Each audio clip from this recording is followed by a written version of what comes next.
Welcome to This Explainer. Today, we're diving straight into a fascinating chronological domino effect that literally changed the geopolitical map of our entire world. We're tracking the global chain reaction of nuclear proliferation, all the way from 1945 to 2006. Now, people often think of nuclear weapons development as these totally isolated, independent events. But as we're about to explore, the true story is deeply, deeply interconnected. So, how exactly did one single bomb set off a global chain reaction? Well, it definitely didn't happen in a vacuum. We're going to see how almost every single nation's pursuit of a nuclear weapon was a direct reaction to the fears, the betrayals, or the exclusions caused by whoever joined the club just before them. It's a pretty stunning cycle of cause and effect. Let's kick things off with Era 1, the original arms race. If we trace things back to the incredibly urgent, terrifying days of the Second World War, which is where the race for the ultimate weapon really began, the first two nuclear powers took starkly opposing approaches. On one side, you've got the United States building this massive, secret scientific infrastructure.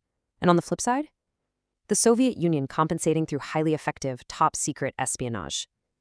This very dynamic essentially kicked off the unprecedented global arms race that defined the entire 20th century. It all started right here in 1945 with the United States. The initial catalyst was actually Albert Einstein.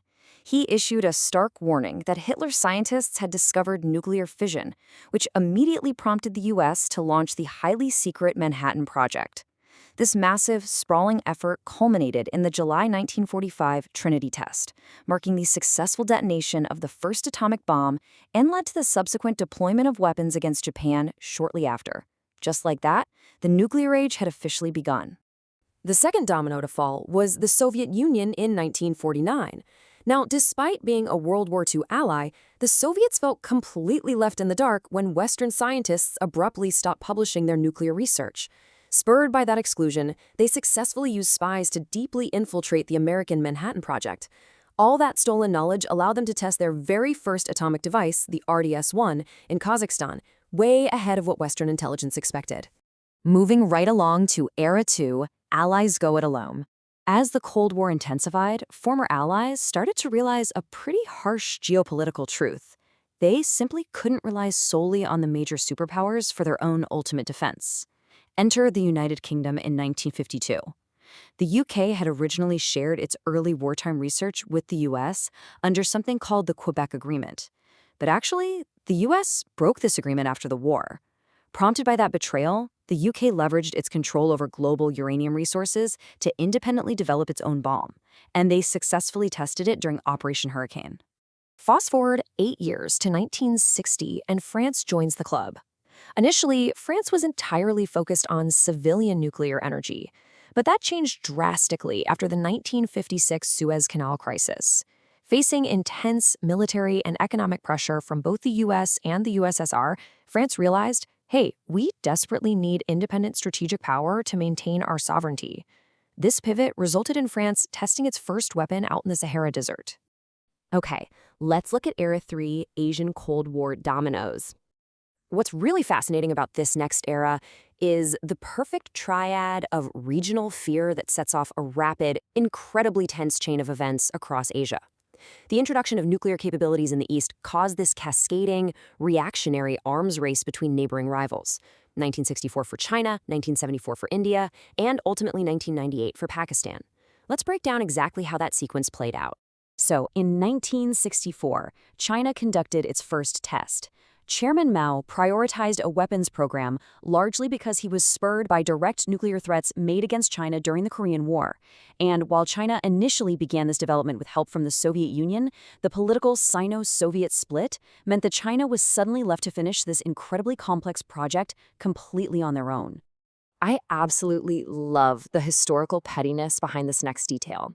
596. This specific test name is fascinating because it's a direct, mocking nod to the exact month and year, June 1959, that the Soviet Union withdrew its scientific support from China. They literally named their greatest scientific triumph after the exact moment they were abandoned. Incredible. Naturally, China's sudden success terrified its neighbor. Prompted by a defeat in a 1962 border war with China, and then China's subsequent 1964 nuclear test, India felt totally exposed. So India began secretly developing a deterrent, but they did it under the guise of peaceful energy research, utilizing heavy water reactors sourced from Canada and the US. The dramatic irony here is just off the charts.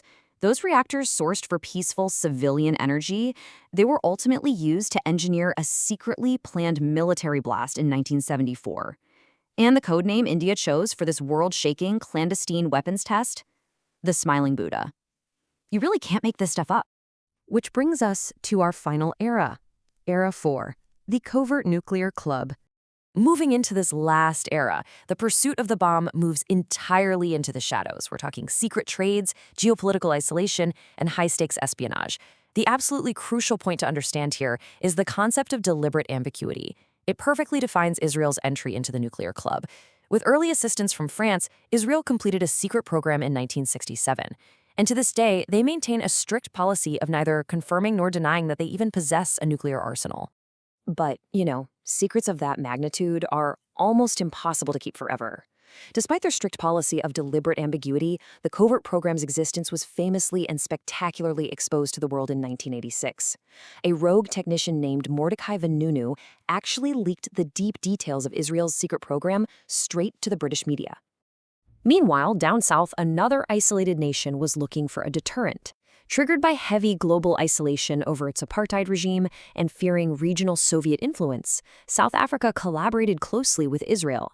This covert partnership culminated in 1979 with what's known as the Vela Incident. Satellites detected these mysterious double flashes of light over the ocean, which is widely considered to be a joint nuclear test. One. Just one.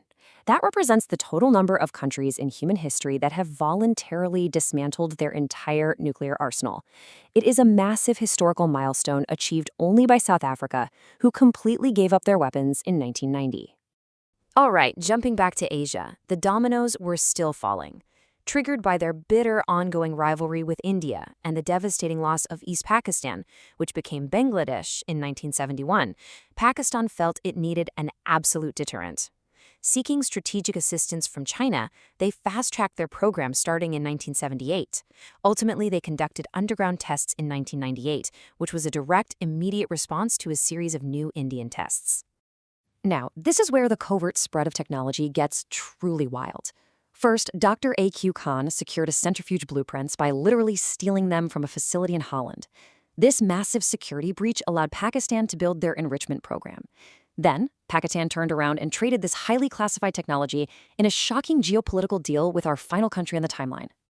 And that final country is North Korea. Seeking a powerful deterrent against South Korea and the United States, North Korea engaged in its own clandestine development.